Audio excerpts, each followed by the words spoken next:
نہ کرے. اندر خانے آپ کسی سے بھی پوچھیں, اس وقت پاکستانی نیشن اس معاملے میں اس حوالے سے ناراض ہے کہ مسلمانوں کے ٹیکسوں کا پیسہ جو مسلمانوں سے کلیکٹ ہوا ہے 14 ارب روپیہ, وہ آپ نے ایک غیر مسلم عبادت خانہ بنانے پہ لگا دیا.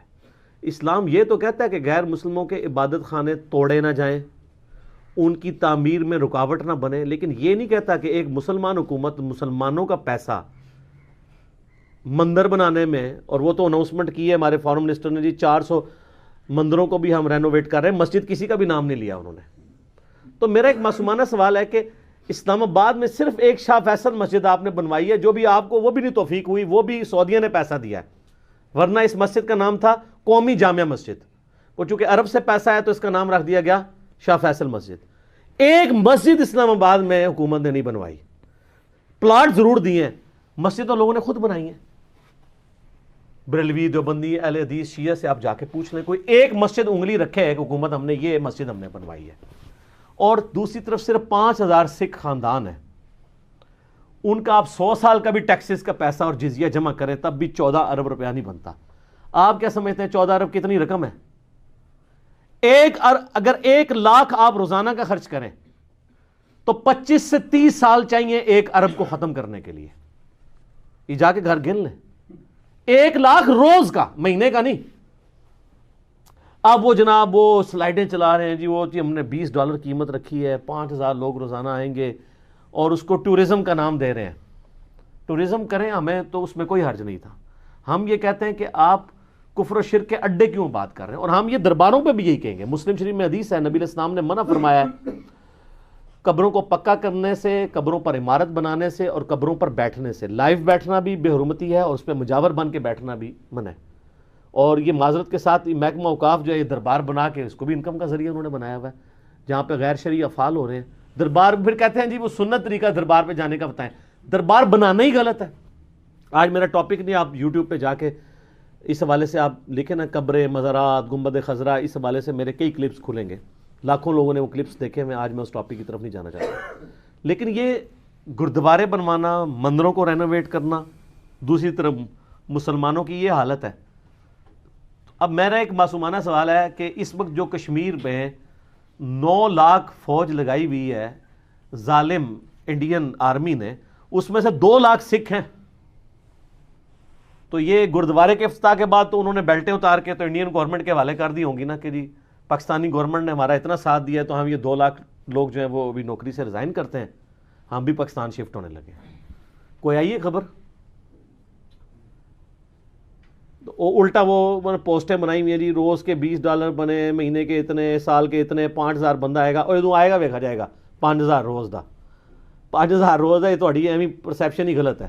ایڈے ویلے نہیں بیٹھے, کو ارباں ہی نہیں نے کہ 5000 روز دے آن گے. وہ مکہ مدینہ ہی ہے جدھر اتنے لوگ جانے کے لیے تیار ہوتے ہیں سال بعد, اور سال بعد جو آمدن ہونی تھی وہ فری رکھ دی ہوئی ہے, انٹری وہ فری ہے, اور باقی بھی سارے انڈیا کے تھرو آ رہے ہیں. انڈین اکانومی کو ضرور زیادہ فائدہ ہوگا, ہمیں بھی تھوڑا بہت ہوئے گا, لیکن سر یہ 14 ارب آپ جب پورا کریں گے تو پتہ چلے گا یہ 14 ارب پورا کب ہوگا جو آپ نے لگا دیا ہے.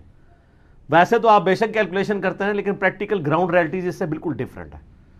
تو شرعی مسئلہ اگر آپ پوچھیں, جذباتی ڈاکٹرائن کو رکھیں سائڈ پہ. آپ نے اللہ کو جان دینی ہے, میں نے بھی اللہ کو جان دینی ہے, لیکن وہ افریدی صاحب والی اللہ کو جان نہیں دینی, جھوٹی قسم دی, یعنی وہ سلوگن کے طور پہ. صحیح والی اللہ کو جو جان دینی ہے, تو کسی بھی مسلمان سے پوچھیں, چاہے وہ جتنا بھی گیا گزرا ہے, اس سے پوچھیں کیا مسلمانوں کے ٹیکسز کا پیسہ مسلمان حکومت شرک کے اڈے بنانے کے اوپر, کافروں کی عبادت گاہیں بنانے کے اوپر لگا سکتی ہے؟ تو کہے گا نہیں لگا سکتی. لیکن سارے گونگے بنے ہوئے ہیں. ہمارے وہ جو وفاقی وزیر ہیں اس کے مذہبی امور کے, وہ وہاں ماشاءاللہ قادری صاحب تقریریں بھی کر رہے ہیں جا کے. ان کی تقریروں نے کرائی اس لیے کہ ایک داڑھی پگڑی سے آپ کو سب کو دھوکہ دے دیا جائے. وہ تو مسلم شریف میں حدیث ہے نا کہ اللہ تعالیٰ تمہاری شکلوں اور مال کو نہیں دیکھتا, دلوں اور اعمال کو دیکھتا ہے. یہ شکلوں سے دھوکے تو آپ پبلک کو دے سکتے ہیں نا. یہ تو جو کچھ جن لوگوں نے کیا یہ اللہ تعالیٰ کے حضور اس کا جواب دیں گے, ٹھیک ہے نا جی. تو چاہے یہ بات کسی کو بری لگے, چاہے اس کو وہ جتنی مرضی کھینچ تان کے کرنے کی کوشش کریں, نہیں جی آپ وہ بات سمجھیں, اس وقت ہم نے انڈیا کو یہ کرنا ہے, فلاں کو یہ کرنا ہے. بھائی اور طریقے ہیں, آپ برادری کھولیں, ضرور کھولیں. آپ فنڈ ریزنگ ان کو کہیں کہ جی سکھ خود فنڈ ریزنگ کریں, اتنا خرچہ ہوتا ہے, فنڈ ریزنگ کریں، وہ جو ہے وہ کسی بھی یعنی پاکستان کی کمپنی کو ہائر کریں اور اس کے ذریعے کنسٹرکٹ کروائیں، ٹھیک ہے۔ حکومت کیوں جو ہے وہ پیسہ جو ہے مسلمانوں کے ٹیکسیز کا ان کے اوپر لگا رہی ہے؟ ہم کب کہہ رہے ہیں کہ آپ وہ بننے نہ دیں، بنائیں، اس سے بڑا بنائیں، جتنا مرضی کریں، لیکن مسلمانوں کے ٹیکسیز کا پیسہ اس کام کے لیے ان کی اجازت کے بغیر، اس سے پہلے تو ریفرینڈم کروانا چاہیے تھا، مسلمانوں سے پوچھنا چاہیے تھا۔ تو میں دیکھتا ہوں کہ کتنے لوگ ہیں جو ان کے حق میں فیصلہ دیتے، ویسے ڈر کے نہ کوئی بولے جی اس وقت وہ تیل دیکھو، تیل کی دھار دیکھو، اور فوراً وہ جس طرف کوئی تگڑی پارٹی ہوتی ہے اس طرف لوگ لگ جاتے ہیں۔ تو اگر آپ نے اللہ کو جان دینی ہے واقعی، اور آپ اللہ سے ڈرتے ہیں، تو کم از کم آپ یہ کہہ دیں کہ ہم بزدل ہیں۔ شرعی مسئلہ یہی تھا، لیکن ہم بزدل ہیں، ہم بول نہیں سکتے، ہماری مجبوری تھی، ٹھیک ہے، لیکن کم از کم ایک غریب تو بدتمیز اتنے تو نہیں کریں۔ ایک آپ نے کام غلط کیا ہوا ہے، اوپر سے اس کو جسٹیفائی کریں گے تو سر پھر اللہ تعالیٰ کے حضور آپ مجرم شمار ہوں گے۔ تو میں نے تو کلمہ حق بلند کر دیے اس حوالے سے، اور ہمیں پوری دنیا سے سوالات ریسیو ہو رہے تھے۔ ہم نے پبلک ڈائنامکس کو نہیں دیکھنا کہ اس وقت کون کس بات سے خوش ہوتا ہے اور کون کس بات سے ناراض ہوتا ہے۔ اللہ از دا ٹاپ پرائورٹی۔ ان صلاتی و نسکی و محیایا و مماتی للہ رب العالمین۔ اللہ کو ماننا بہت آسان ہے، اللہ کی ماننا مشکل ہے، یہ بڑا مشکل کام ہے۔ تو یہ اللہ کی ماننا ہے کہ آپ ان چیزوں کو کنڈیم کریں۔